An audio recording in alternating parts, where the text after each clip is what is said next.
This is the Concordia sailing close to the island of Giglio not last Friday, but last August.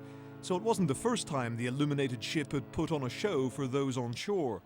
Reports in Italy suggest the latest detour was for the benefit of the ship's head waiter, who's from the island.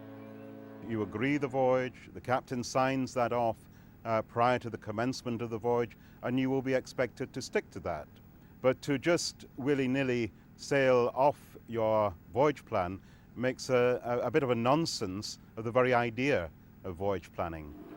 Tarifa port control, this is 9. But maritime students and those hoping to skipper vessels in the future are taught that the captain has the discretion to plot whatever course he sees fit, so long as safety rules are obeyed. Ship's captain is the sole decision maker regarding his own ship's safety. So if he decides in any circumstances to deviate from such known, so-called known route or international route, he will have his reasons. The ship was supposed to stay 5 miles from the coast, so it could have travelled either east or west of Giglio.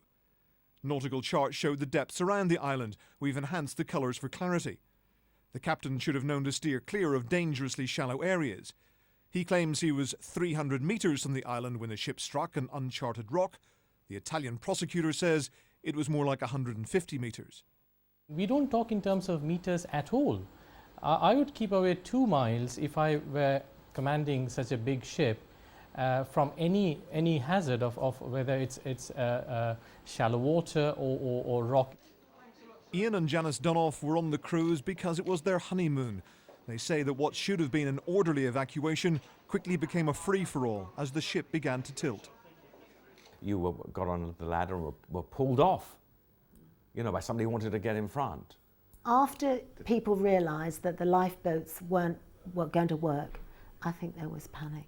There was nothing. They didn't have any contingency. There was panic because you didn't know you were on shallow water or there was a rock, but you did know that if the boat carried on going, you were in a corridor and you would not get out.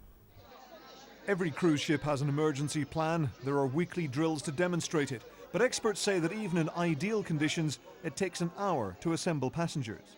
So delaying that process, where you've got a time-critical situation, is the recipe for disaster. So it would have been prudent to start that evacuation process, at least the assembly process, virtually as soon as they were aware that they hit the rocks. So even if the captain's error was to blame for the accident, there are still wider lessons for cruise companies in how to evacuate quickly and safely. Ian Woods, Sky News.